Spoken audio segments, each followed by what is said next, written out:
Hi, my name's Chad McDonald.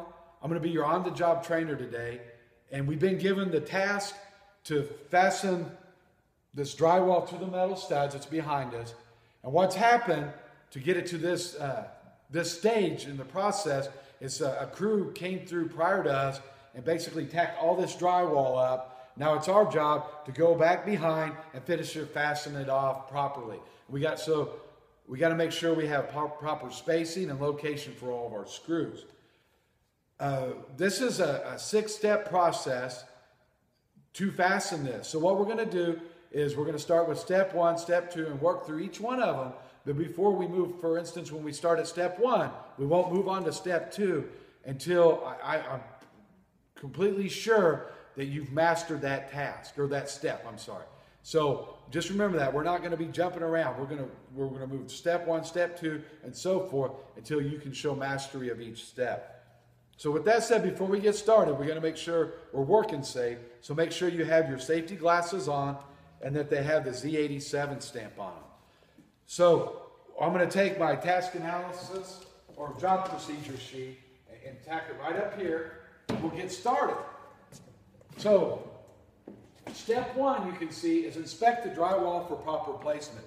As I just talked about earlier here, where there's a crew that's going to come through prior to us and tack it all up here.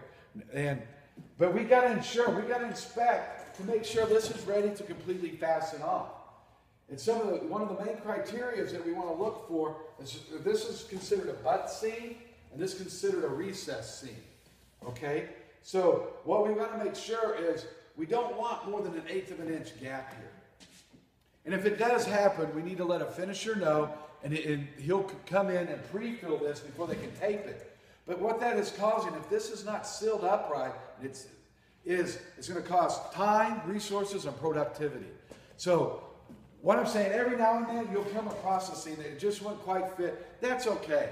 I mean, but if you come to a wall as large as this area, and almost every seam or every other seam has more than 1/8 of an inch gap, you need to inform your foreman so he can take the corrective actions to make sure this doesn't help him further down the line. Because like you said, I mean, we're out here to make ourselves money and the contractor money, and anything like that is going to hurt productivity. So I just want to check real quick with you so you understand. We want to go through and check all of our seams, do a visual inspection to make sure we don't have more than 1/8 of an inch gap anywhere. And if we do, we need to inform the tapers, and if there's a lot of them, we need to inform our foreman. So do you understand that? Okay, you gave me a nod, so that means we're good to go. So we're going to move on to the next step. That next step is preparing the screw gun. So the screw gun we're using today is a DeWalt.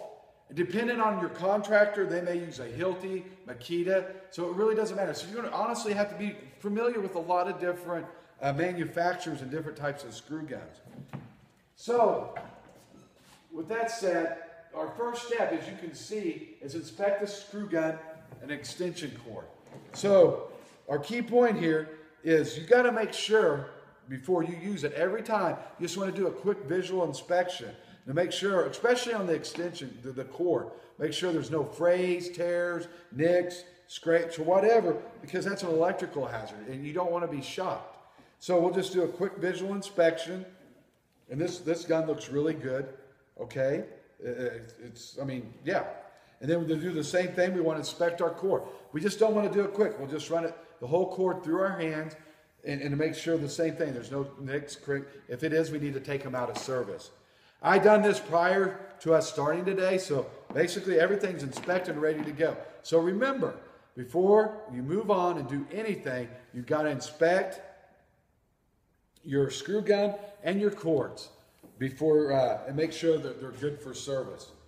So do you understand that? Before we move on any further, I want to make sure that you completely understand. Okay, awesome. You gave me the thumbs up, so we're good to go.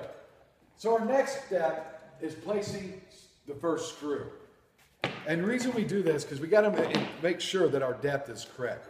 So we'll lock our screw gun on where it's ready on go, and then place our first screw.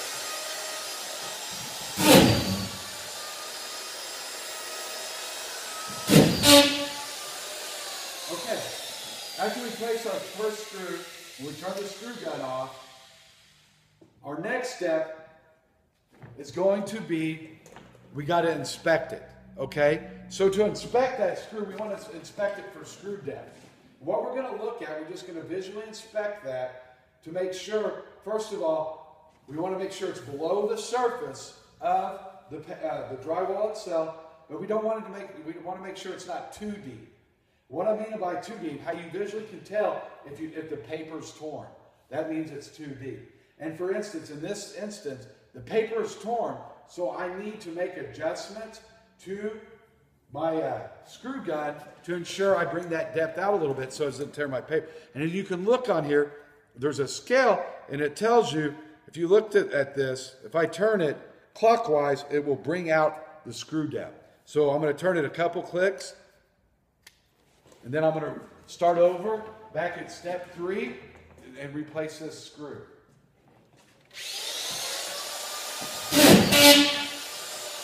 Turn off my screw gun again, then I'm going to do the same thing. I'm going to inspect that to make sure that I'm at the right depth and everything. And this one's perfect. It's at the right depth, it's recessed, and it's great. So what we're going to do now, before we go on any further, I want to ensure that you understand this. So what we're going to do is you're going to take the screw gun here, get you a pouch full of screws, and we're going to go work through this step. So we'll see you again.